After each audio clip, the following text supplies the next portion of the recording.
Saif Zainulabdeen ചേരുകയാണ് നിലമ്പൂരിൽ നിന്ന്. സൈഫ, എന്തായാലും മികച്ച പോളിംഗ് തന്നെ പ്രതീക്ഷിച്ചതിനേക്കാൾ പോളിംഗ് രേഖപ്പെടുത്തിയിട്ടുണ്ട് എന്നാണ് സ്ഥാനാർത്ഥികളും മുന്നണികളും ഒക്കെ കരുതുന്നത്. LDFന്റെ കണക്കുകൂട്ടൽ എങ്ങനെയാണ്? ഈ പോളിംഗ് ഉയർന്നത് എത്രത്തോളം ഗുണം ചെയ്യുമെന്നാണ് അവർ വിലയിരുത്തുന്നത്?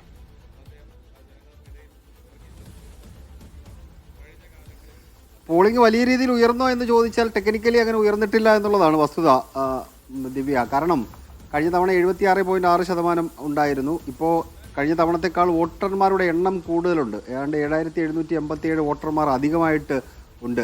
ഇപ്പോൾ 76.6% പോളിംഗ് രേഖപ്പെടുത്തിയാൽ പോലും കഴിഞ്ഞ തവണ വോട്ട് ചെയ്ത വോട്ടർമാരുടെ എണ്ണത്തിലേക്ക് എത്തിച്ചേരത്തില്ല എന്നൊരു വസ്തുത, ഒരു ഫാക്റ്റ് നിലനിൽക്കുന്നുണ്ട്. അതുകൊണ്ട് പോളിംഗ് ശതമാനം വലിയ രീതിയിൽ ഉയർന്നു എന്ന് ഈ രാഷ്ട്രീയ പാർട്ടികൾ അവകാശപ്പെടുന്നതിനകത്ത് ഏതെങ്കിലും തരത്തിലുള്ള വസ്തുതയുണ്ട് എന്ന് നമുക്ക് ടെക്നിക്കലി നോക്കുമ്പോൾ, വസ്തുതാപരമായി നോക്കുമ്പോൾ നമുക്ക് കണക്കാക്കാൻ കഴിയില്ല. പക്ഷേ അവർ പ്രതീക്ഷിച്ചതിനേക്കാൾ പോളിംഗ് ശതമാനം ഉയർന്നിട്ടുണ്ട് എന്നുള്ളത് വസ്തുതയാണ്. കാരണം വലിയ മഴ കഴിഞ്ഞ ദിവസങ്ങളിലെല്ലാം മണ്ഡലത്തിൽ ഉടനീളം ഉണ്ടായിരുന്നു. ഇന്ന് കനത്ത മഴയൊന്നും പെയ്തില്ല. ഇടയ്ക്കിടയ്ക്ക് ചെറിയ ചാറ്റൽ മഴ ഉണ്ടായി എന്നതിനപ്പുറത്തേക്ക് വലിയ മഴയൊന്നും ഉണ്ടായില്ല. ഒരു വ്യത്യസ്തമായ ക്ലൈമറ്റ് ഉണ്ടായിട്ട് പോലും വീട്ടമ്മമാരും ആൾക്കാരും ഓട്ടോ പിടിച്ചും കുട പിടിച്ചും ഒക്കെ വന്ന് വോട്ട് ചെയ്യുന്ന ഒരു സാഹചര്യത്തിലേക്ക് നിലമ്പൂർ മണ്ഡലം എത്തിച്ചേർന്നിരുന്നു. അതായത് ഒരു പൊളിറ്റിക്കൽ തീരുമാനത്തിലേക്ക് അവർ എത്തിച്ചേർന്നു എന്നതാണ് പ്രധാനപ്പെട്ട കാര്യം. ഇപ്പോൾ 73.2 എന്നതിൽ നിന്ന് ഒരുപക്ഷെ 73.5 74 അടുത്തേക്കോ എത്തിച്ചേർന്നേക്കാം. എന്നിരുന്നാൽ പോലും കഴിഞ്ഞ തവണത്തേക്കാൾ 2-2.5% അല്ലെങ്കിൽ ഒരു 3% വോട്ടിൻ്റെ എണ്ണത്തിൽ കുറവുണ്ടാകും. 3% എന്ന് പറയുകയാണെന്നുണ്ടെങ്കിൽ പോൾ ചെയ്ത വോട്ടിൻ്റെ എണ്ണം നോക്കുകയാണെന്നുണ്ടെങ്കിൽ ഒരു പക്ഷേ ഒരു 9000-ൽ പരം വോട്ടിൻ്റെ കുറവ് കഴിഞ്ഞ തവണത്തേക്കാൾ ഉണ്ടായിട്ടുണ്ട് എന്നുള്ളതാണ്. ഈ 9000 വോട്ടിൻ്റെ കുറവെന്ന് പറഞ്ഞാൽ നിലമ്പൂർ മണ്ഡലത്തെ സംബന്ധിച്ച് വളരെ പ്രധാനപ്പെട്ടതാണ്.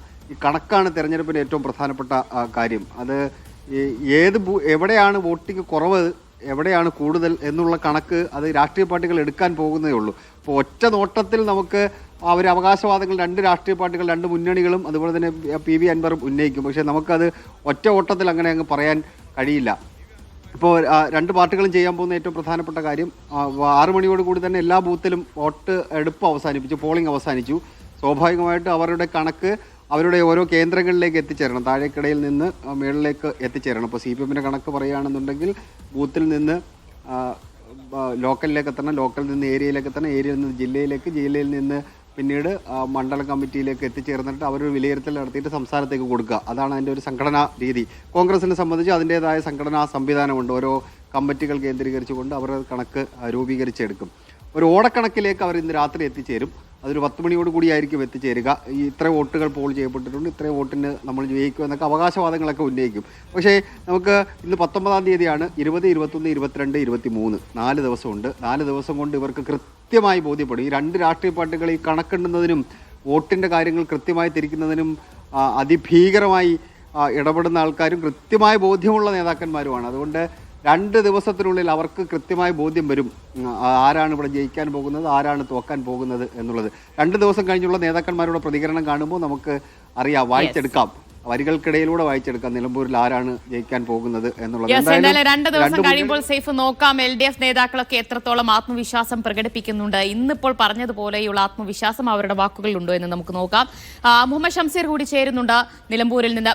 ഷംസീർ, അൻവർ വോട്ടെടുപ്പിന് ശേഷം മാധ്യമങ്ങളെ കണ്ടിരുന്നു. വലിയ വിജയപ്രതീക്ഷ അദ്ദേഹം പറയുന്നുണ്ട്. ജനങ്ങൾ തോൽക്കില്ല എന്നാണ് അദ്ദേഹം പറയുന്നത്. നേരത്തെ പറഞ്ഞതുപോലെയുള്ള 75,000 വോട്ട് നേടുമെന്ന് ഇപ്പോഴും അദ്ദേഹം ഉറപ്പിച്ചു പറയുകയാണോ? എങ്ങനെയാണ് അൻവറിന്റെ പ്രതീക്ഷകൾ?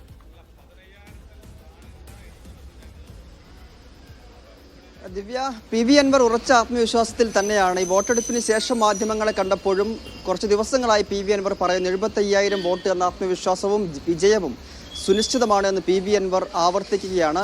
പ്രധാനമായും PV അൻവർ പറയുന്നത് UDF-ൽ നിന്നും LDF-ൽ നിന്നും കൃത്യമായി തനിക്ക് വോട്ട് ലഭിക്കുമെന്ന ആത്മവിശ്വാസം തന്നെയാണ് PV അൻവർ ആവർത്തിച്ച് പറയുന്നത്. മലയോര മേഖലയിൽ നിന്നും മറ്റു സാമുദായിക വോട്ടുകളെല്ലാം തന്നെ തനിക്ക് ലഭിക്കും എന്ന ഉറച്ച ആത്മവിശ്വാസത്തിൽ തന്നെയാണ് PV അൻവർ ഉള്ളത്. നേരത്തെ സൈഫ് സൂചിപ്പിച്ചു, രണ്ട് മുന്നണികളും അല്പസമയത്തിലേക്ക് അല്ലെങ്കിൽ ഇന്നോ നാളെയൊക്കെ ആയി ഒരു കണക്കിലേക്ക് എത്തുമെന്നുള്ളത്. LDF-ഉം UDF-ഉം തമ്മിലുള്ള മത്സരമാകുമ്പോൾ അങ്ങനെ സംഭവിക്കാറുണ്ട്, ഏറെക്കുറെ ശരിയാകാറുമുണ്ട്. ഇവിടെ PV അൻവർ എന്ന ഫാക്ടർ കൂടി വരുന്നതോടുകൂടി LDF-നും UDF-നും അവർ കണക്ക് കൂട്ടി വെച്ചാലും അതിൽ നിന്ന് എത്ര വോട്ട് PV അൻവറിന്റെ കീശയിലേക്ക് പോയി എന്ന ആശങ്ക ബാക്കിയാകുമെന്നതിൽ യാതൊരു സംശയവുമില്ല. നമുക്കറിയാം UDF-ന് കൃത്യമായ വോട്ടുകൾ ഇവിടെയുണ്ട്, LDF-നും വോട്ടുകളുണ്ട്. അപ്പോൾ അതിൽ നിന്ന് ഉള്ള വോട്ടുകൾ കൂടിയാണ് PV അൻവറും ലക്ഷ്യം വെക്കുന്നത്. അപ്പോൾ ഈ തെരഞ്ഞെടുപ്പിൽ എത്ര വോട്ടുകൾ PV അൻവറിന്റെ കീശയിലേക്ക് പോയി എന്നത് പ്രധാനമാണ്.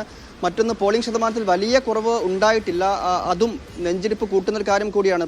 കഴിഞ്ഞ ലോക്സഭ ഉപതെരഞ്ഞെടുപ്പ്, വയനാട്ടിലെ തെരഞ്ഞെടുപ്പ്, നിലമ്പൂർ മണ്ഡലം ഉൾപ്പെട്ട തെരഞ്ഞെടുപ്പ് പരിശോധിക്കുകയാണെങ്കിൽ 9% പോളിംഗ് കുറവ് അന്ന് രേഖപ്പെടുത്തിയിരുന്നു. അപ്പോൾ UDF അന്ന് വിലയിരുത്തിയിരുന്നത് ജയിക്കും, പക്ഷേ ഭൂരിപക്ഷം കുറയും. പ്രതീക്ഷിച്ച പോലെ 4 ലക്ഷത്തിലേക്കോ 3.5 ലക്ഷത്തിലേക്കോ ഒന്നും ഭൂരിപക്ഷം ഉണ്ടാവില്ല എന്ന് വിലയിരുത്തി. പക്ഷേ ബലം വന്നപ്പോൾ 4 ലക്ഷത്തിന് മുകളിലേക്ക്, രാഹുൽ ഗാന്ധിയുടെ മുകളിലേക്ക് ഭൂരിപക്ഷം പോകുന്ന കാഴ്ച. അപ്പോൾ വിലയിരുത്തലൊക്കെ ഉണ്ടാകും, പക്ഷേ അതൊന്നുമല്ല. വോട്ടർമാരുടെ മനസ്സിൽ എന്താണ് എന്നറിയാൻ 23 വരെ കാത്തിരിക്കേണ്ടി വരും. പ്രത്യേകിച്ച് ഈ തെരഞ്ഞെടുപ്പിൽ ആർക്കും എന്ത് സംഭവിച്ചെന്നൊരു ഐഡിയ കിട്ടാത്ത സാഹചര്യമുണ്ട്. ആരുടെയൊക്കെ വോട്ട് എങ്ങോട്ടൊക്കെ പോയി എന്നുള്ളതിൽ ഇപ്പോഴും ഒരു സംശയം നിലനിൽക്കുന്നുണ്ട്. ഏതായാലും PV അൻവർ ഫാക്ടർ ഇതിൽ വളരെ പ്രധാനമായിരിക്കും. PV അൻവർ എത്ര വോട്ട് പിടിക്കും എന്നതിന് അടിസ്ഥാനമായിരിക്കും ആര് ജയിക്കും തോൽക്കും എന്നതിൻ്റെ അടിസ്ഥാനം.